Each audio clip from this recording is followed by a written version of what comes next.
Hey bro, sebelum mulai, gua mau lo ngelakuin satu hal dulu. Tarik napas dalam-dalam, hembusin perlahan. Sekarang coba ketik di kolom komentar, gua berhak bahagia. Ketik aja biar mindset kita sama-sama positif dan fokus. Sekarang gua mau nanya, pernah nggak sih lo ngerasa kesepian, tapi bingung sebenarnya kenapa? Lo lagi rame-rame nongkrong sama temen, tapi tetap aja ada rasa kosong. Kalau pernah, mungkin lo perlu dengerin ini, karena gue bakal ngasih tanda-tanda kalau kesepian lo tuh mungkin bukan cuma fisik, tapi lebih ke arah psikologis. Oversharing. Pernah nggak lo ngalamin situasi kayak gini? Baru ada yang nanya kabar, gimana lo akhir-akhir ini? Dan lo langsung tumpahin semua yang lo rasain, bahkan sampai cerita hal-hal pribadi yang biasanya lo simpen sendiri. Lo curhat panjang lebar, bahkan sampai detail banget tentang masalah lo. Pas habis ngomong, lo jadi mikir, wah, gue kebanyakan cerita nggak ya tadi? Atau malah ngerasa malu karena udah kebuka terlalu banyak. Nah, itu salah satu tanda kalau mungkin lo sebenarnya lagi ngerasa kesepian secara emosional. Lo mungkin nggak sadar, tapi oversharing itu jadi cara lo buat cari perhatian dan kehangatan dari orang lain. Lo butuh banget seseorang yang bisa dengerin tanpa ngejudge atau nganggep lo berlebihan. Dan tahu nggak, itu manusiawi banget. Kita semua pasti ada masanya pengen didengerin dan dipahami. Tapi yang harus kita sadari, nggak semua orang siap nerima cerita kita. Apalagi kalau cerita itu terlalu berat atau terlalu personal.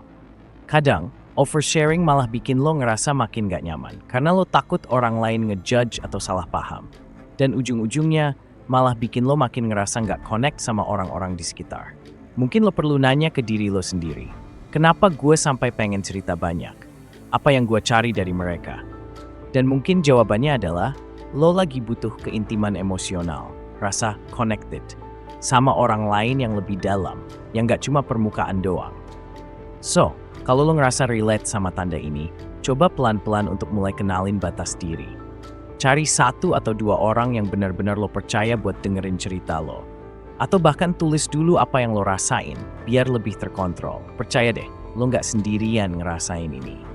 Obsesi dengan relationship. Oke, tanda yang kedua ini sering banget kejadian bro. Lo ngerasa tiba-tiba jadi terobsesi banget buat punya hubungan baru. Entah itu nyari pacar, sahabat, atau sekedar temen nongkrong.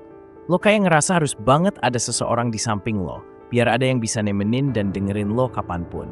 Sampai-sampai lo rela ngelakuin apa aja buat dapet perhatian atau validasi dari orang lain.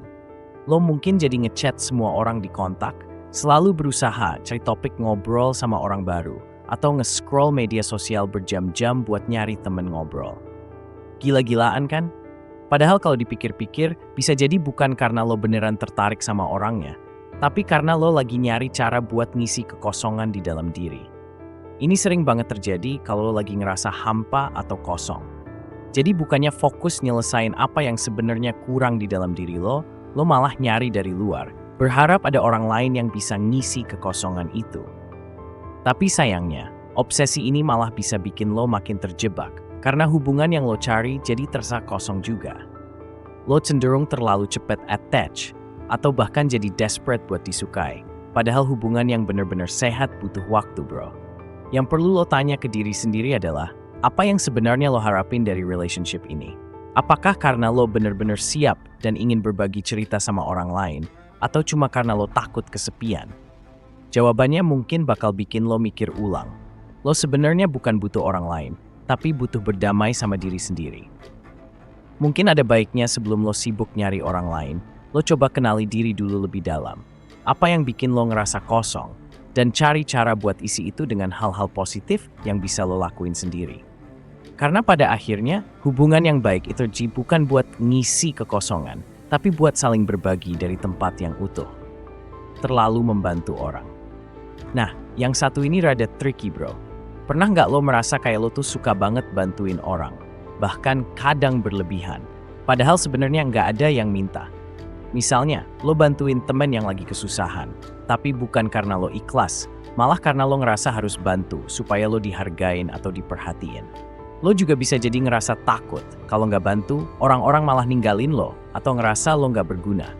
Sebenarnya, lo mungkin nggak sadar kalau kan lo bantu orang itu bukan karena lo pengen, tapi karena lo lagi butuh banget rasa diterima atau dihargai.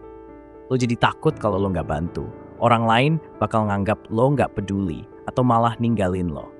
Padahal lo ngerasa capek sendiri kan? Capek secara fisik dan emosional karena lo udah ngeluarin energi buat orang lain.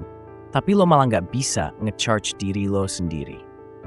Gini, bro, orang yang terlalu sering bantu orang lain tanpa memperhatikan dirinya sendiri seringkali ngerasa kosong di dalam. Kenapa? Karena lo terus-terusan ngasih ke orang lain tapi nggak ada yang ngasih ke lo balik. Lo jadi merasa nggak dihargai atau nggak dianggap, padahal lo udah banyak ngelakuin hal buat orang lain. Lo perlu ingat satu hal nih. Membantu orang itu bagus, tapi lo juga harus ngasih ruang buat diri lo sendiri. Jangan sampai lo malah lupa buat ngurus diri sendiri. Karena pada akhirnya, lo nggak bisa bantu orang lain dengan maksimal kalau lo sendiri lagi kosong atau kehabisan energi. Jadi coba deh mulai pikirin, apakah lo bantu orang karena lo bener-bener mau bantu atau karena lo takut ditinggalin? Kalau jawabannya yang kedua, mungkin ini saatnya buat belajar bilang enggak dan lebih peduli sama diri sendiri dulu. Karena lo juga berhak untuk merasa dihargai, bro. Merasa seperti tidak dikenal. Pernah nggak? Lo ngerasa kayak semua orang cuma kenal lo dari luarnya doang? Kayak temen-temen lo tahu lo hobi apa, suka makan apa, atau sering ngelakuin apa, tapi nggak ada yang bener-bener ngerti apa yang lo rasain atau siapa lo sebenarnya. Lo mungkin ngerasa udah berusaha buat ngeblend atau jadi satu sama mereka, tapi di dalam hati, lo masih ngerasa ada jarak yang nggak kelihatan. Rasa kayak gini tuh bisa jadi tanda kalau lo sebenarnya lagi kesepian secara psikologis. Kesepian ini bukan sekadar nggak punya temen buat diajak ngobrol atau nongkrong, tapi lebih kerasa kayak nggak connect sama siapapun, meskipun lo lagi dikelilingi orang-orang. Bayangin deh, lo lagi di tengah keramaian, ada banyak orang di sekitar lo, tapi lo tetap ngerasa sendirian, kayak nggak ada yang bener-bener ngerti apa yang lo rasain.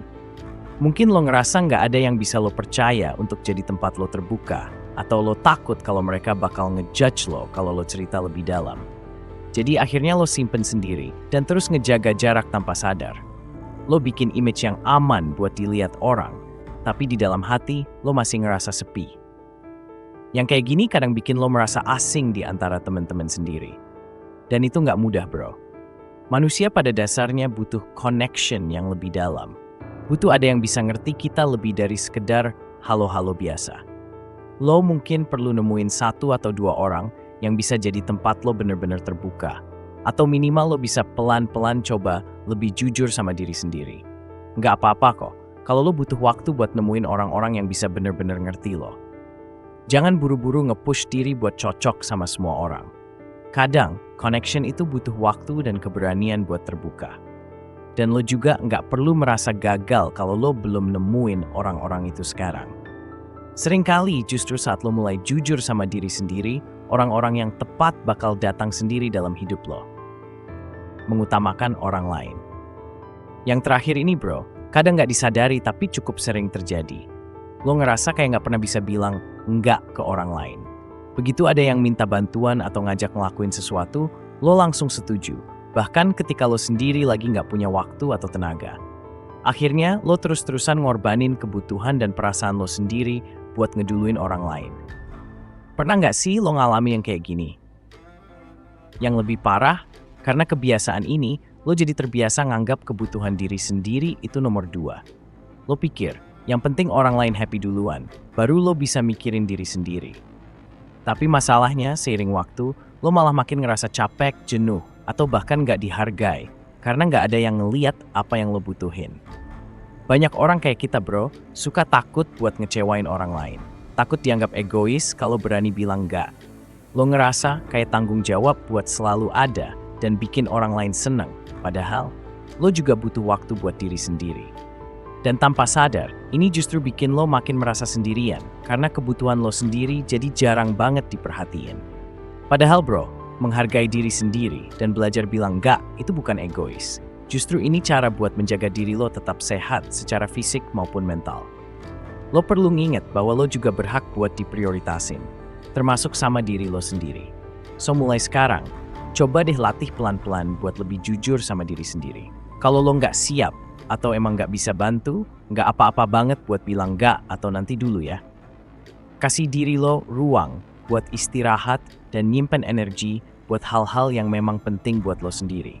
Karena pada akhirnya, kalau lo udah terbiasa menghargai kebutuhan diri sendiri, orang lain juga bakal lebih ngerti batasan lo. Dan lo pun bisa mulai merasa lebih dihargai. Gua tahu, mungkin nggak semua dari tanda-tanda tadi lo rasain. Tapi kalau ada satu atau dua aja yang relatable, nggak ada salahnya lo mulai ngecek lagi ke diri sendiri. Sebenarnya apa sih yang gua butuhin dari hidup ini? Jadi, sekarang gua mau ajak lo buat tulis di kolom komentar, apa yang paling lo rasain dari tanda-tanda tadi. Gua bener-bener pengen denger cerita lo, bro. Dan kalau video ini ngebantu, jangan lupa like, subscribe, dan share ke temen lo yang mungkin lagi butuh denger ini juga. Sampai ketemu lagi di video berikutnya. Dan ingat, lo nggak sendirian di sini. Lo punya gua dan semua orang yang komen di bawah ini yang bisa relate sama lo. Stay strong, bro.